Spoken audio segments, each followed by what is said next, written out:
Hey, you, Nina here. You are officially listening to Triggered. Can we play with that wherever you get your podcasts? You might also be watching us on YouTube. Hey, if that's where you are at. Otherwise, let's dive in. So, on every episode, y'all know I give you a story. We're going to flip the script on it, gain some perspective from it after that. And then I like to offer you a challenge for the upcoming week. So, today's episode is no different. We are going to work on transforming hard conversations into teachable moments. That's what we do on this podcast. So, what are we exploring today? I'm so glad you asked. Today, we are exploring honesty triggers. Okay. How do you own your truth or even let other people own their truth when people do not like to own the truth? Friends, there are so many triggers around honesty. We're not going to be able to play with all of them today, unfortunately, but we will be able to play with at least one facet so that you can transform a hard conversation around being honest into a teachable moment. Okay. So grab a friend or, to have a really good dialogue with, obviously, or a journal. Okay. If you're more of a note taker, do something to just really say, I'm going to latch on to something in this episode and I am going to take it with me if it benefits me. And you know what? If it doesn't, I'm just going to walk away. I'm just going to trash it, move it along next episode. Right. So grab your friend, grab your journal, whatever it is that you need, because for now, I am so curious. Are you ready to play? Welcome to Triggered. Can we play with that? You know that moment when your emotions ramp up in an instant, leaving you feeling helpless, frozen, or out of control? In that moment, you've been emotionally hijacked, the very definition of triggered. And I want to ask you, can we play with that? I'm Nina L. Garcia, drama therapist and empowerment coach of Houston Creative Arts Therapy. Join me as we discover ways to empower you and the people who mean the most to you to transform hard conversations into teachable moments. Triggered. Real playful. Real respectful. Real empowered.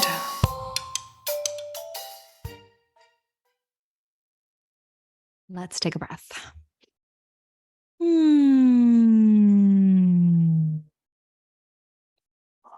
Okay. So, breath is a fabulous skill to use for all of you who are like, I'm really wanting to work on my triggers, Nina. What can I do? You can start with being able to control what you can control. And that, my friend, might be your breath. But let us move on to story time. So, I recently had a friend reach out to me and they were expressing that they felt, right? And feelings aren't facts, but here's the truth of what was said. They felt that I should be blamed for how they were feeling about something I repeated that they said. Stay with me on this one. I said, okay, well, what is it exactly that I repeated from you that you are upset about? Yeah, I'm trying to get some more information from here. I'm not going to get defensive. I'm trying to figure out, how do I build this bridge? We have had a rupture. How do we repair? And it's the same thing that I would want you, right? I would want to invite you to do. If somebody comes at you with something, try not to get defensive all of a sudden, right? Or be really curious about, right? How do you just respond in the moment and not react to something that's big and older? Just respond to the moment. And often that means, okay, they think there's been a rupture here. How do I make it a repair? How do I build this bridge?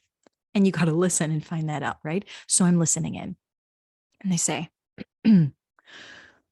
well, you said that I, that I said XYZ thing, right? They said the quote, and then they said, and you twisted all of my words. And I said, okay, let me repeat this back to you because this is what I'm hearing. You feel like I twisted your words. I'm going to say what I repeated, and I want you to tell me if it's wrong. I said that you had consumed 4 beers and a shot of whiskey before getting in the car with your daughter, who you drove across town 35 minutes at night on a holiday weekend. That's what I had repeated. And in fact, not all of that. I had just said that you drank 4 beers and a shot of whiskey before getting in a car and driving with your daughter. Did I get that right? Did you tell me that? Yes, Nina, I told you that. Okay.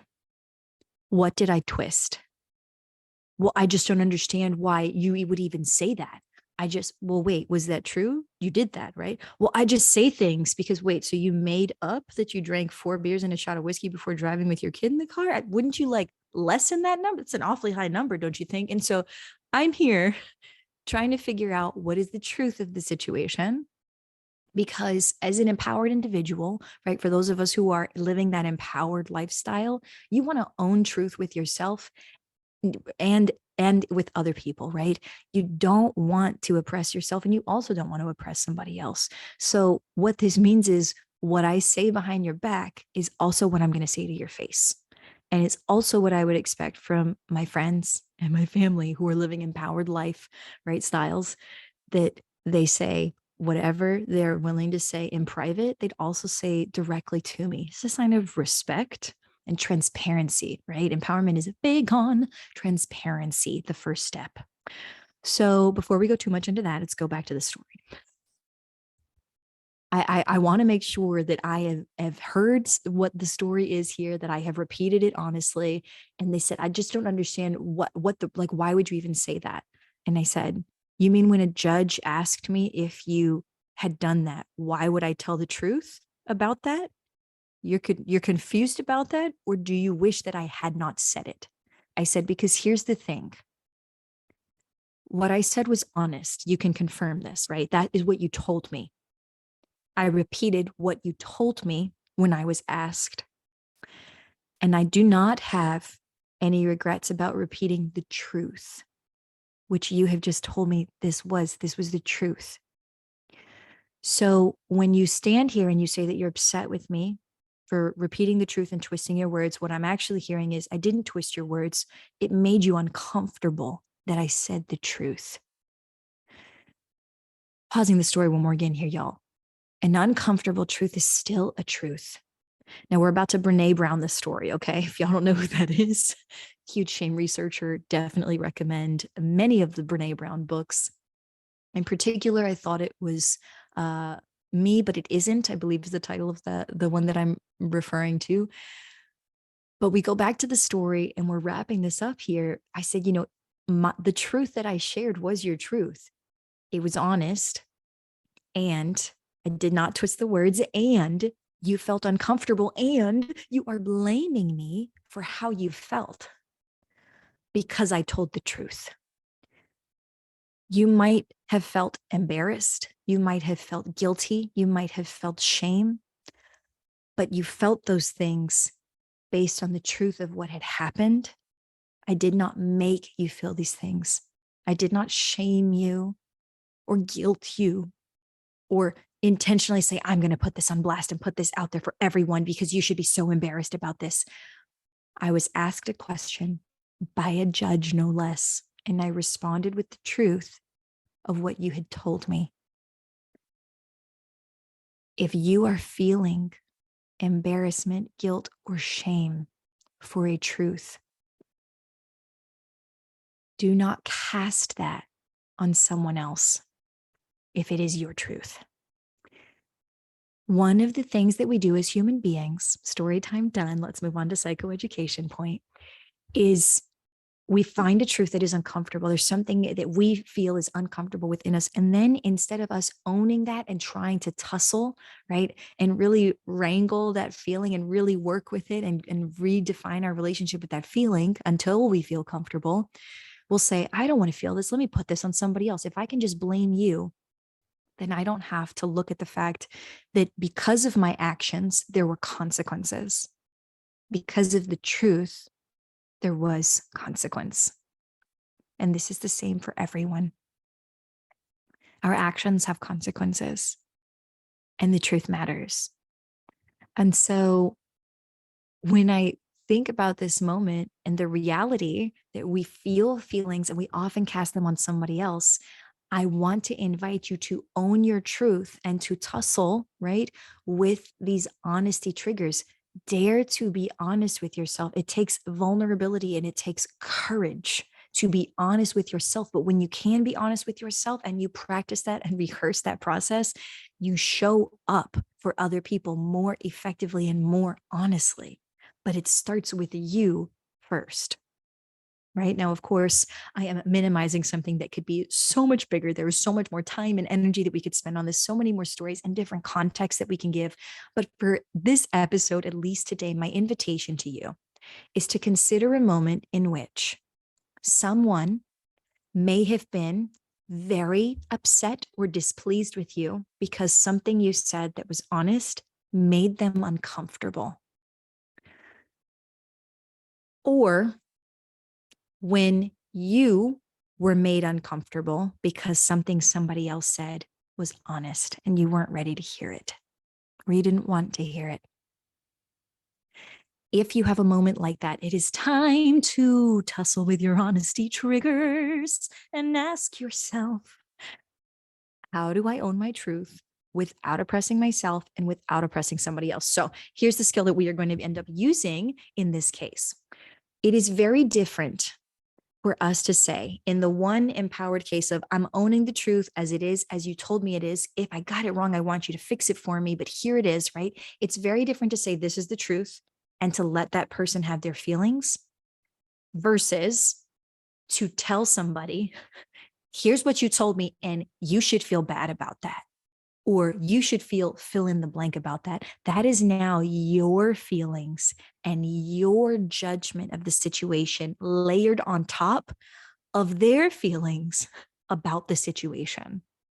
So I'm going to play this back for you again. It is very different for you to just say, here's what I know or what you told me, and to let that person have their feelings, than it is for you to say, here's what I know, what you told me, and here's everything else about what I'm thinking about it, and here's how I think you should fit in, and bibbity boppity boo.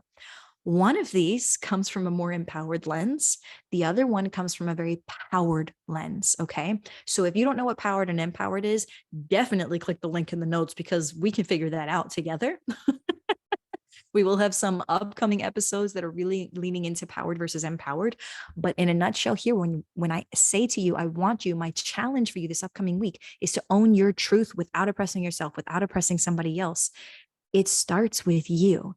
Start noticing when you feel discomfort in your body. Do you shut down? Do you shy away? Do you cringe? Do you tense up? Notice when the discomfort comes and then ask yourself, what truth am I avoiding? What truth am I wanting to avoid? Are you with me here? I hope that you're still with me. Okay. That is my challenge for you for the upcoming week. See if you can own your truth. And which means when that discomfort comes in, really asking yourself, what is it that I'm trying to avoid? What is it that's so uncomfortable? Is this my discomfort? Is this somebody else's discomfort?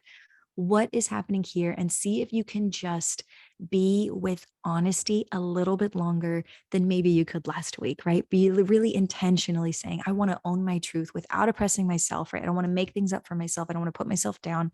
And I also don't want to put somebody else down. I want to just be able to say it the way it is, owning truth without oppressing self and without oppressing others. So I know I have beat this one into the ground, overstated some things.